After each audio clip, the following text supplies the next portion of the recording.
પ્રભુની પાવરફુલ વાતો 43.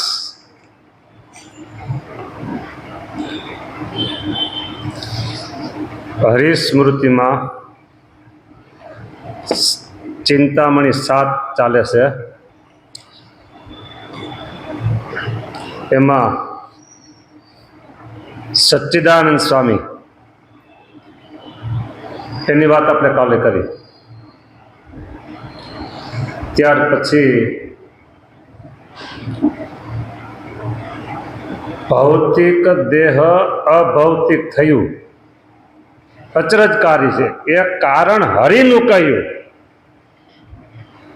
ભૌતિક દેહ અત્યારે આપણું જે છે ને આ ભૌતિક દેહ છે, અને એ અભૌતિક થયું એટલે દિવ્ય થયું. એ અચરજકારી છે. એનું કારણ શું? તો ભગવાન સ્વામિનારાયણની કૃપા.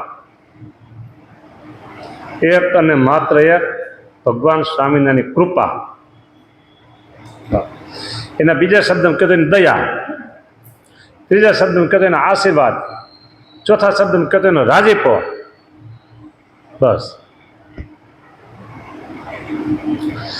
એક દ્રષ્ટાંત તમને દઉં.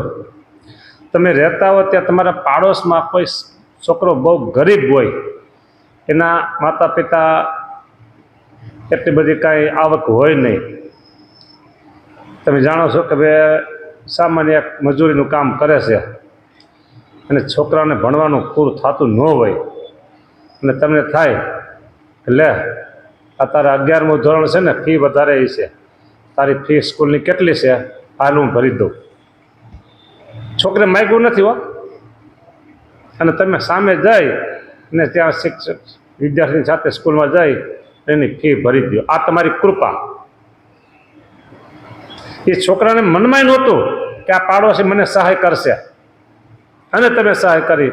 એ તમારી કૃપા. આ જ રીતે કોઈ પણ એમ સચ્ચિદાનંદ સ્વામી ઉપર ભગવાન સ્વામિનારાયણ મોટી મહેરબાની થઈ, કૃપા થઈ.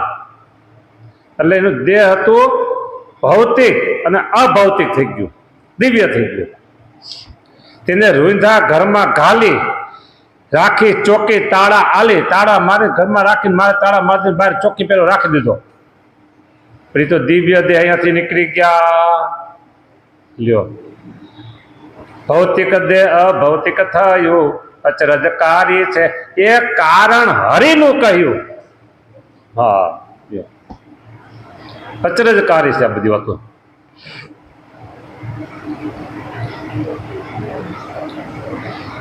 વળી હરિમૂર્તિના પ્રતાપે થયા સુખિયા સાધુ આપ્યો. બોલો, સદા સુખિયા જગતમાં સંત દુરીજન દુખિયા. સદા સુખિયા જગતમાં સંત દુરીજન દુખિયા છે. એક વાત ચોક્કસ છે, સમજો, એક વાત ચોક્કસ છે કે જ્યાં સુધી તમારી સમજણ, સાંભળજો, તમારી સમજણ સ્વામિનારાયણ ભગવાન પ્રત્યે, બીજા અવતારો ના એક અવતાર છે એટલી જ હોય, અથવા તો જે પૂરા અવતાર થઈ ગયા એ જ આ સ્વામિનારાયણ ભગવાન છે. આ સહજાનંદ સ્વામી શ્રીજી મહારાજ એ જ છે, કાંઈ જુદા નથી. આમ જ્યાં સુધી તમે સમજશો ને, તમને આમ ખુમારી અને પાવર નહીં આવે. એનું કારણ એક જેવી બીજી વસ્તુ છે, બીજા જેવી ત્રીજી વસ્તુ છે, ત્રીજા જેવી ચોથી વસ્તુ છે. હવે દ્રષ્ટાંત દેવું હોય કે આ મારો મોબાઈલ છે, સમજો કે આ મોબાઈલની કિંમત અત્યારે મને ખબર નથી, પણ હું એમ કહું છું આને 15,000 છે. તો તમારા બધા પાસે 14,000, 15,000, 16,000નો મોબાઈલ છે. તો મારે નવાઈ શું થયું? 17,000નો કોઈ પાસે છે તો મારે નવાઈ ન થયું. પણ તમારી પાસે 20,000, 25,000, 15,000નો મોબાઈલ હોય, અને મારી પાસે 60, 70, 80,000નો મોબાઈલ હોય, તો મને આમ થાય કે ન થાય કે બધા કરતાં હું કાંઈક આગળ. આ દ્રષ્ટાંત એક ભૌતિક દ્રષ્ટાંત સમજવા માટે દીધું. એમ સ્વામિનારાયણ ભગવાન સર્વોપરી છે, સર્વાવતારી છે. બસ તો તમને એના નામ લેતા જ પાવર એટલે ખુમારી આવે હો. એનું નામ લેતા ખુમારી પાવર આવે. જ્યાં તમે બધા આવતા હરખા ગણો ને ત્યાં સુધી ઠીક છે, આપણે સ્વામિનારાયણ સૈયા એટલું લાગે. હા, પણ એને ખુમારી એનો પાવર ન આવે. હા, અને લોકો ભગવાને તો બે વાતો કરી છે, અક્ષરધામ અને બીજા ધામોથી અક્ષરધામ શ્રેષ્ઠ છે એ વાતો કરી ઘણી, અને બે ધામ એક છે એવી વાતો કરી છે.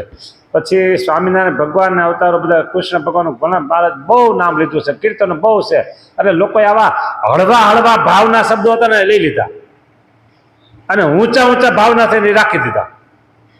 બરાબર, એટલે એ પછી શું છે, ખુમારી નો આવે એમાં ખુમારીઓ. આ નિષ્કુળાન સ્વામી લખતા છે ત્યારે એને એ કેટલી ખુમારી છે. આપણે બોલી છે ને આ આપણો દોહ કે અલૌકિક મૂર્તિ હાજને ધરે ધરે ધરે ધર્મ કુમાર જોતા નાવે જોડમાં આ સમય અન્ય અવતાર. આ તો આપણે જોઈને વાંચી છીએ. બરાબર, પણ જયારે આ પંક્તિની રચના એને કરી છે એ ત્યારે કેવા બુલંદ અવાજથી બોલતા છે, અને પછી આ શાસ્ત્રમાં લખ્યું. હા, એ વાત જ નિષ્કુળાન સ્વામી જુદી હો. હા, એને બધી વાતો લખી છે, અવતાર અવતાર બધી શાસ્ત્રને મળતી, અને શાસ્ત્રથી કઈ જોતા ન મળે એવી વાતો લખી એને બધા. હા, ગોતવા જાવ તો ન મળે શાસ્ત્રમાં. એ વાત બધી જુદી, બીજાને કેપની પાવરની વાત બધી હોય. સમર્થ સમર્થ મૂર્તિ સુખ ભરે, સમર્થ મૂર્તિ સુખ ભરે, ધરે ન ધરશે કોઈ, કોઈ નહીં ધરે હો. સર્વોપરી છે મારા શ્રી હરે. સર્વોપરી આવ્યો ને શબ્દ, આવી વાત છે. સર્વોપરી છે મારા શ્રી હરે, આ સહજાનંદ પ્રભુ સોય. બુલંદ અવાજ કહે, બુલંદ અવાજ ને. પછી કે પ્રગટ પ્રબળ મૂર્તિ, બધા પ્રગટ મૂર્તિના પ્રતાપથી આ બધું થાય છે, પ્રગટ મૂર્તિના પ્રતાપથી.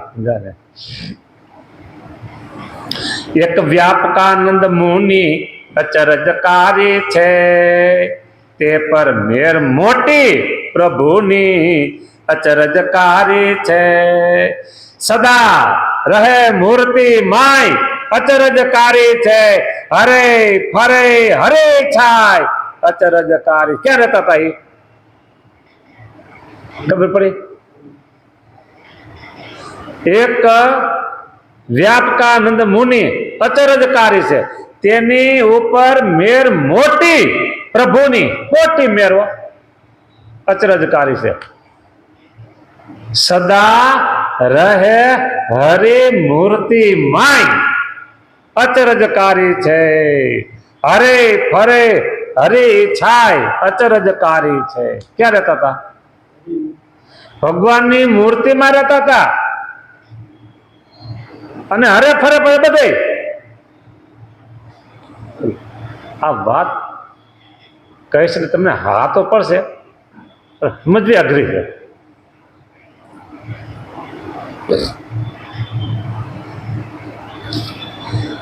એક હરિજન પર્વત ભાઈ સદા રહે હરિમૂર્તિ માય. આવ્યું પર્વતભાઈ નું નામ. ક્યાં રહેતા હતા? હરિમૂર્તિમાં. બોલો, જો આ વાત એવી છે, ગીતામાં એવું કીધું છે, એના પ્રમાણ સાથે વાત કરો બધા તરત મનાઈ જાય કે અર્જુન તો કર્મ કર, ફળની ઈચ્છા રાખતો નહીં. બસ તારે કર્મ કરવાથી કર, ફળની ઈચ્છા નહીં. બીજું કીધું કે તારે જે તું જે કહે ને એ કરતાપણનો બોધ તું રાખીશ માં, કરતાપણનો ભાર તું રાખીશ માં, એ મારી ઉપર નાખી દે. બરાબર. હવે આ વાત કરું વ્યાપકાનંદ સ્વામીની. વ્યાપકાનંદ સ્વામી જેમ લક્ષ્મીજી છે ને એ ક્યાં રહેશે? લક્ષ્મીજી ક્યાં રહેશે? ભગવાનના વક્ષસ્થળમાં, બરાબર, એ ત્યાં રહેશે. અને વૃંદા ક્યાં રહેશે? વૃંદા એટલે તુલસી. વૃંદા એટલે તુલસી. એ ક્યાં રહેશે? ભગવાનના ચરણમાં. ભગવાન એને ચરણમાં વાસ આપ્યો છે. રાધિકાજીને એટલે લક્ષ્મીજીને હૃદયમાં વાસ આપ્યો છે. અને રાધિકાજી ક્યારેક અતિ સ્નેહથી ભગવાનના અંગમાં રહેશે અને ક્યારેક પડખે રહેશે. કોણ? રાધિકાજી. અતિ સ્નેહ કરીને ક્યારેક અંગમાં રહેશે અને ક્યારેક પડખે રહેશે. અને લક્ષ્મીજી સદાય હૃદયમાં રહેશે. એમ આ વ્યાપકાનંદ સ્વામી છે ને ભગવાનની મૂર્તિમાં રહેતા. અહીંથી આમ ગયા તો એ એમનો માને હું ગયો. કોણ ગયો? મહારાજ ગયા. એ જમવા બેઠા તો એમનો માને હું જમું છું, મહારાજ જમે છે. એ બોલે છે તો એમ નથી માનતા કે હું બોલું છું, મહારાજ બોલે છે. આપણા દેહની તમામ ક્રિયાના કરતા ભગવાનને માની દેવા અને આપણે હાવ નવરા થઈ જવાનું. આપણે હાવ નવરા, હું કાંઈ નથી કરતો, તો કાંઈક તો કરવું પડે. હાવ નવરું ન રહે ભાઈ, કંઈક પ્રવૃત્તિ કરવું પડે. તો હું બસ ભગવાનની મૂર્તિનું સુખ હું લઉં છું. શું? ભગવાનની મૂર્તિનું સુખ લઉં છું કે હા. જો આગળ કીધું અહીંયા કે ઓલી પંક્તિ બોલો તું આગળ, હું ઉભા રહ્યો, એ પંક્તિ પાછું ગોઠવું. તે મહા મોટા સાધુ અત્યંત, હા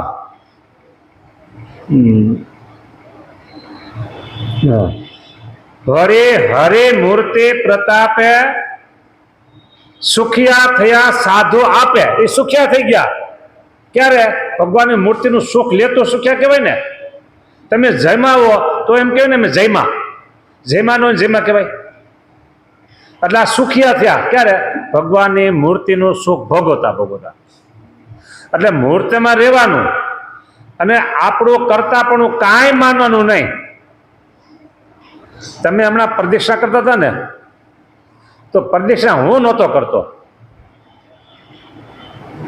ભગવાને પ્રદક્ષિણા કરે. બોલો, તો તમે ક્યાં હતા? બસ હું તો ભગવાનની મૂર્તિમાં એની મૂર્તિનું સુખ લેતો હતો. લ્યો, હા, આપણે કરતા પણ કાંઈ રાખવાનું નહીં.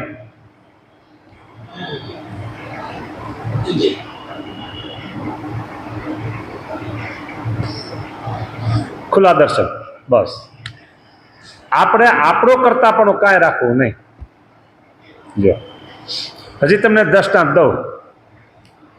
એક કારખાનું છે, ફેક્ટરી, કારખાનું, દુકાન કાંઈક,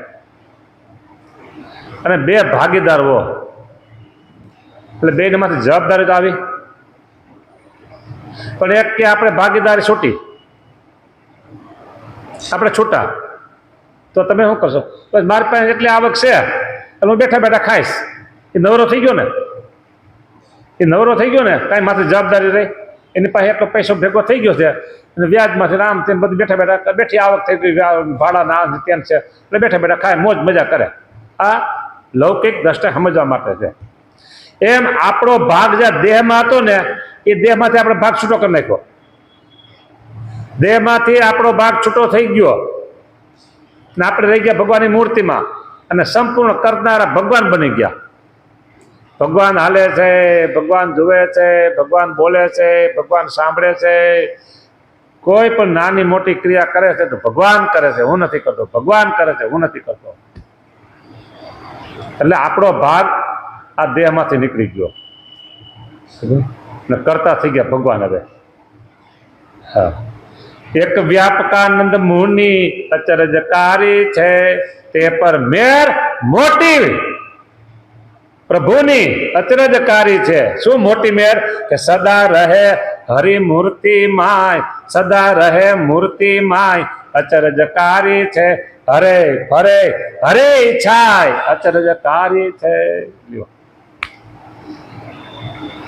વળી જે બોલે જીવાય અચરજકારી છે, તે તો તેમનું તેમ થાય. બોલે કોણ? ભગવાન. બરાબર.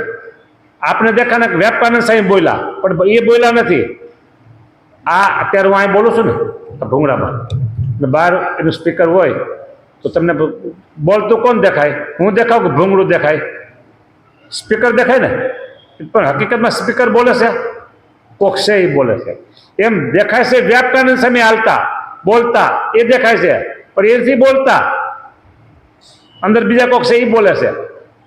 હા, તમે નથી સાંભળતા કથા. ભાઈ તમે તો ભગવાનની મૂર્તિને સુખ લ્યો છો, કથા કોણ સાંભળે? ભગવાન. હું નથી કથા કરતો તો કોણ કથા ભગવાન કરે છે. તમને દેખાય છે ધર્મ પ્રકાશ સામે કથા કરે છે, પણ એ નથી કથા કરતા. હા, ભગવાન કથા કરે છે. દેખાવ ભલે રહ્યો, કરનારા એ છે. એટલે એવું કીધું સદા રહે હરિમૂર્તિ માં અચરજકારી છે, વળી જે દે બોલે જીવાય અચરજકારી છે. બોલે જીવાય તે તો તેમનું તેમ જ થાય, જે બોલે તે થાય. બોલો. હા, અચરજકારી છે. આવી અલૌકિક અચરજકારી ભરેલી વાતો લખી નિષ્કુળાન સ્વામીએ એક જ કારણ, એને પુરુષોત્તમ નારાયણનો કેફ અને પાવર હતો. આવા સર્વોપરી મહારાજ મળ્યા છે. ઓહો, આના જેવા તો અનંત અવતાર કયો ને તો આ સમાન કોઈ આવી શકે નહીં. આવો પાવર હતો નિષ્કુળાનંદ સ્વામીનો. એ પાવર એને આ શાસ્ત્રમાં લખી નાખ્યો. સ્વામિનારાયણ ભગવાનની જય.